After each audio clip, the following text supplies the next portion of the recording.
में याद दिलाते हैं, अगम निगम को खोज ले बुद्धि विवेक विचारे, उदय अस्त का राज मिले तो बिन नाम बेगारे। अपने आत्मा हम तो ये सोचते हैं कि हमें कोई अच्छी पोस्ट मिल जाए, हमें कोई अच्छा राज पद प्राप्त हो जाए, एमएलए एमपी मंत्री मुख्यमंत्री प्रधानमंत्री राष्ट्रपति बन जावा।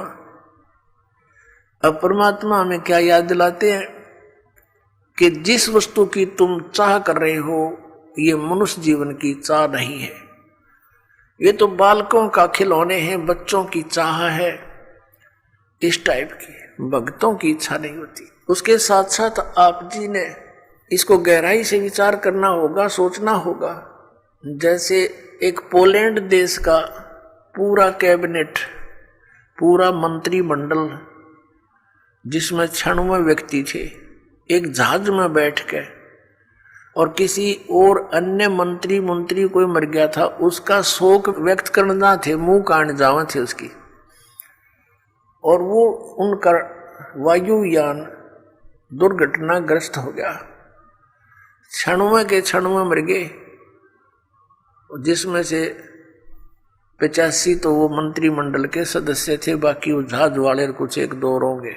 अब उनकी कितनी इच्छाएं होंगी, उन्होंने क्या क्या योजनाएं बना रखी होंगी। परमात्मा कहते हैं जो काम करने का था उसने स्टार्ट भी ना करते इन बकवादों में जीवन खो दिया, मनुष्य जीवन।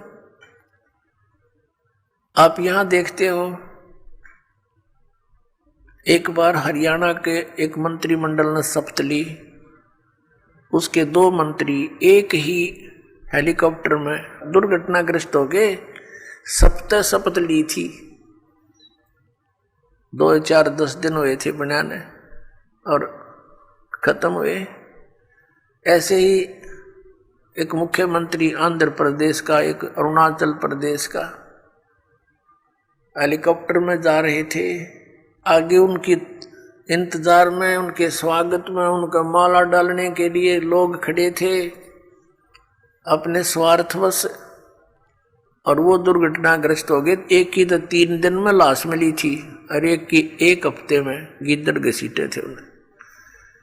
पुण्यात्मा, इस तत्व ज्ञान से आपके हृदय में केवल भगवान शेष रह जाओगा जो ज्ञान ध्यान से सुनोगे तो।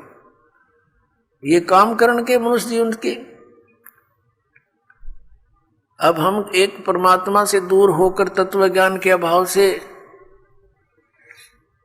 उस गोबर के भूंड की तरह इस माया रूपी गोबर को इकट्ठा करने में लगे रहते हैं और रास्ते में हमारी मृत्यु हो जाती है।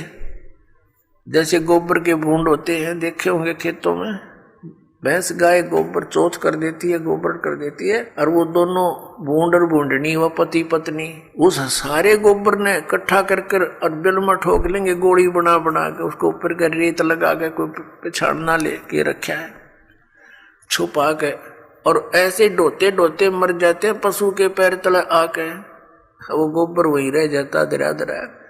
तो ये माया जोड़ जोड़ के बैंक भर दिए, अरे भी गधा बन के सैर सपट्टे करते फिरेंगे, जिनके पैसे लिए ये जैसे राजा लोग हैं, मंत्री है, मुख्यमंत्री, अन्य मंत्री या कोई राजपद पर बैठे हैं, कर्मचारी अधिकारी हैं, ये जनता के टैक्स से मौज मार रहे हैं और कर लगा रखा जनता पे, जिसमें गरीब आदमी भी अपने 10 नौहों की कमाई से कुछ करता है, वो भी टैक्स में जाता है और उस पर ये मौज करते हैं।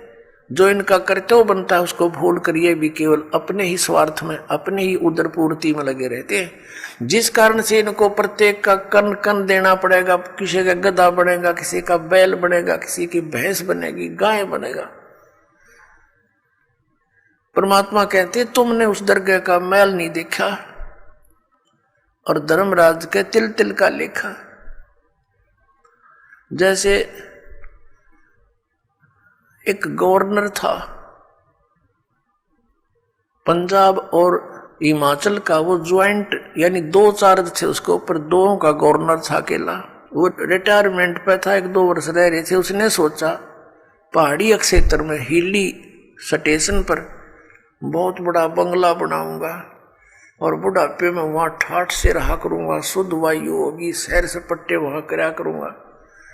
उस उद्देश्य से 3 करोड़ रुपये लेकर हेलीकॉप्टर में वहां के कोई अच्छे बड़े प्लाट का, बड़े जमीन का वो रजिस्ट्री कराने चला था। 3 करोड़ रुपये उसने हेलीकॉप्टर में रख रखे थे। अपन आत्माओं पहले 100 के नोट थे, 500 के भी ना थे। तो मरण के काम तो आप कर रहा था वो 3 करोड़ 100 के नोट। और बरकत देखे कितने हो जाते हैं। तो वो दुर्घटनाग्रस्त हो गया वो हेलीकॉप्टर। उसका परिवार भी साथ में था, एक बालक बच्चा था, लड़का। वो पहाड़ियों पर मर गया पड़ के। और वो नोट उड़ते फिरे, वो बकरी खावा उनने, फिर वो आकर जो भेड़ बकरी चरा रहे थे वो उठा ले गए गडरिए। फिर उनको फिर क्या देखा कि उसका जो अपना रेजिडेंस था वहां उसने तय खाना बना रखा और उसमें 40 करोड़ रुपया दे रखा।